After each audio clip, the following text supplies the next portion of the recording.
माँ तो अनपढ़ और गंवार है। सुबह सुबह दिशा उत्सुकता से मम्मी पापा मेरा रिजल्ट आ गया। मुझे 98% मार्क्स मिले हैं। ये सुनकर दिशा की माँ लक्ष्मी और पिता पवन बहुत खुश है।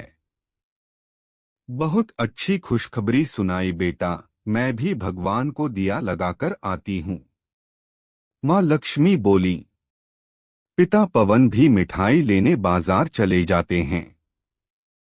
तभी दिशा के मोबाइल पर उसकी कोचिंग संस्था से फोन आता है और उसे सपरिवार कोचिंग की सक्सेस पार्टी में आने का निमंत्रण दिया जाता है। पवन और लक्ष्मी का खुशहाल परिवार वो दोनों गांव से ताल्लुक रखते थे। लक्ष्मी एक गरीब परिवार की बड़ी बेटी थी। उसकी 2 बहनें और एक भाई था। बेटे को जन्म देते वक्त उसकी मां का निधन हो गया था। तब लक्ष्मी मात्र 10 वर्ष की थी। 10 वर्ष की बच्ची अपने छोटे भाई बहनों की कब मां बन गई, पता ही नहीं चला। धीरे धीरे लक्ष्मी का मन पढ़ाई से दूर होता चला गया। किताबों की जगह हाथों में बेलन चमचे कढ़ाई ने ले ली। 5वीं क्लास के बाद आगे पढ़ाई कर ही नहीं पाई। पिता ने भी कभी उससे आगे पढ़ाई के लिए प्रोत्साहित नहीं किया। 18 साल की होते होते उसकी शादी पवन से कर दी गई। पवन भी ज्यादा पढ़ा लिखा नहीं था, 12वीं पास था। मोबाइल टैबलेट के बारे में अच्छी जानकारी रखने का शौक था, इसलिए शहर में उसे एक मोबाइल शॉप में सेल्समैन की नौकरी मिल गई। वो लक्ष्मी के साथ शहर में बस गया। पवन ने घर में घुसते ही मिठाइयों के डिब्बे आंगन में बड़ी चौकी पर रखकर जोर से अपनी पत्नी को आवाज दी, लक्ष्मी, लक्ष्मी, सब पड़ोसियों में मिठाई बांट दो। लक्ष्मी भी अपने फोन में बेटी की सफलता की बधाई लेने में व्यस्त थी। तभी दिशा अपने पापा के पास आती है और कहती है, पापा, आज मेरी कोचिंग संस्थान में जिन बच्चों ने अच्छी सफलता प्राप्त की है, उनके सम्मान में सक्सेस पार्टी का आयोजन किया गया है।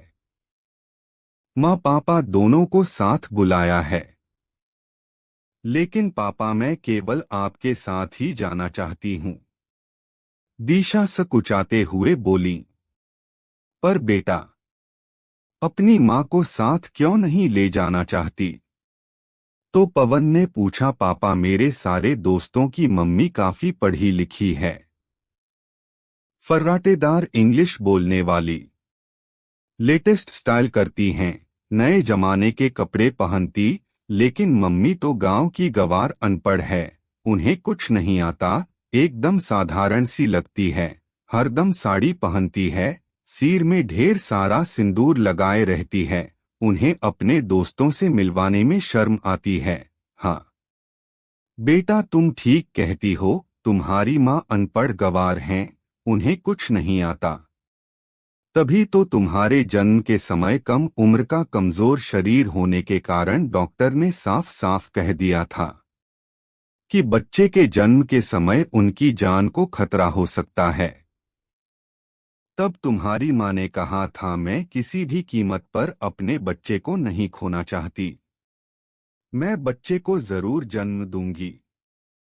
उन्होंने अपनी इच्छा शक्ति के कारण तुम्हें सफलतापूर्वक जन्म दिया। तुम ठीक कहते हो, उन्हें कुछ नहीं आता।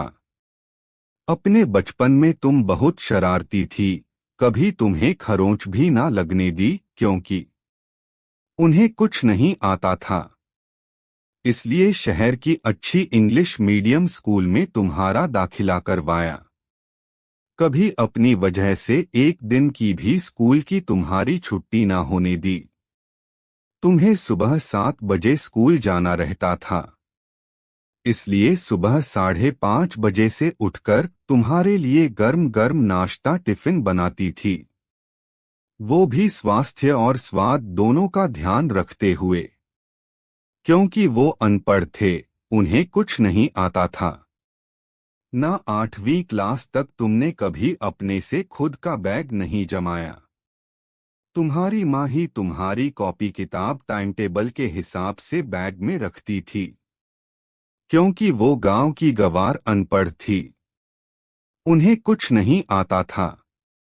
जब तुम बीमार पड़ी थी तो रात भर तुम्हारे पास बैठी जाती रहती थी, क्योंकि उन्हें कुछ नहीं आता था। तुम्हारी माँ की जिंदगी तुम्हें एक अच्छी परवरिश देना चाहती। अपनी तमाम ख्वाहिशों को दबा दिया।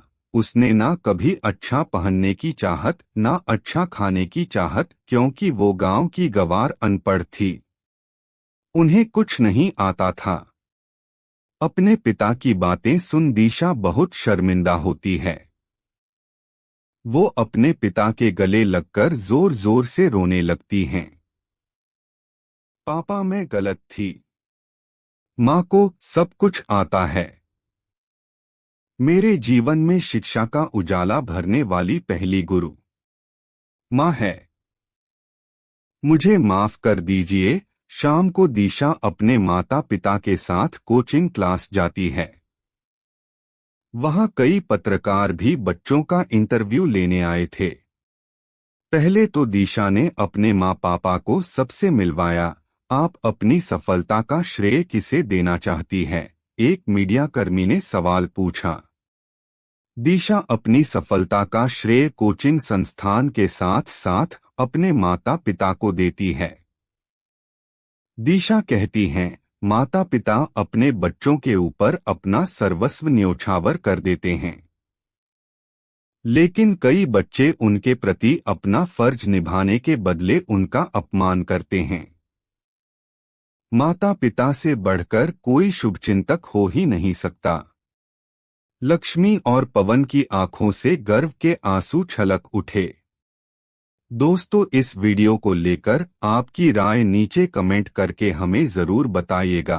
और अगर आपको यह वीडियो अच्छी लगी हो तो इस वीडियो को लाइक करिएगा, शेयर करिएगा ज्यादा से ज्यादा लोगों तक। ऐसी ही इंस्पिरेशनल वीडियोस देखने के लिए हमारे चैनल को सब्सक्राइब करिएगा। धन्यवाद।